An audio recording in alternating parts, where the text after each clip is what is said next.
इस ब्रह्मांड में एक ऐसी शक्ति है जो ना जन्म लेती है, ना मृत्यु को प्राप्त होती है, जो विनाश भी है और सृजन भी। वो हैं महादेव, शिव, भोलेनाथ। महादेव यानी देवों के देव। उनका ना कोई आदि है ना अंत। वो समय से परे हैं, काल के भी महाकाल हैं। जहां एक ओर भगवान विष्णु पालन करते हैं और ब्रह्मा जी सृष्टि की रचना करते हैं, वहीं महादेव का कार्य है संहार। लेकिन यह संहार बुरा नहीं, ये एक नई शुरुआत की तैयारी है। महादेव का रूप जितना सरल दिखता है, उतना ही रहस्यमय है। उनके जटाओं में बहती है गंगा, माथे पर चमकता है तीसरा नेत्र, गले में वास करता है विषधर नाग और शरीर पर भस्म लिपटी होती है।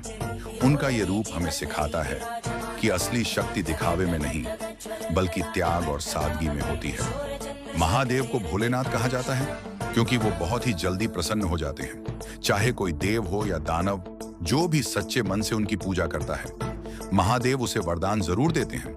लेकिन यही उनकी सबसे बड़ी विशेषता भी है और कभी कभी यही समस्या भी बन जाती है। एक बार एक राक्षस था भस्मासुर। उसने कठोर तपस्या करके महादेव को प्रसन्न किया और उनसे वरदान मांगा कि जिसके सिर पर वो हाथ रखे वो भस्म हो जाए।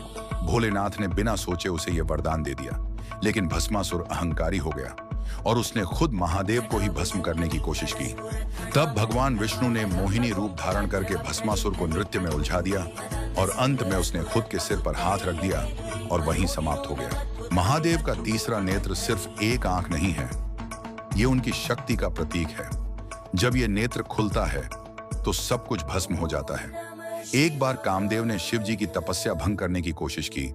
तब शिव जी ने क्रोधित होकर तीसरा नेत्र खोला और कामदेव वहीं भस्म हो गए। इससे हमें सीख मिलती है कि ध्यान और साधना को भंग करने वाली चीजें हमारे लिए विनाशकारी हो सकती हैं। महादेव का जीवन सिर्फ तपस्या तक सीमित नहीं है, उनका प्रेम भी उतना ही गहरा है। माता पार्वती ने शिव जी को पाने के लिए कठोर तपस्या की और अंत में शिव जी ने उन्हें स्वीकार किया।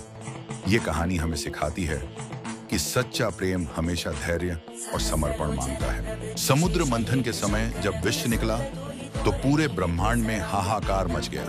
तब महादेव ने उस विष को पी लिया ताकि दुनिया बच सके। विष उनके गले में ही रुक गया और तभी से उन्हें नीलकंठ कहा जाने लगा।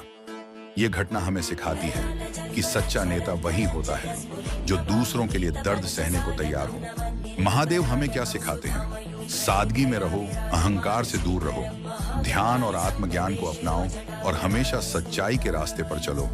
शिव का मतलब है कल्याण और जो कल्याण करे वही शिव है।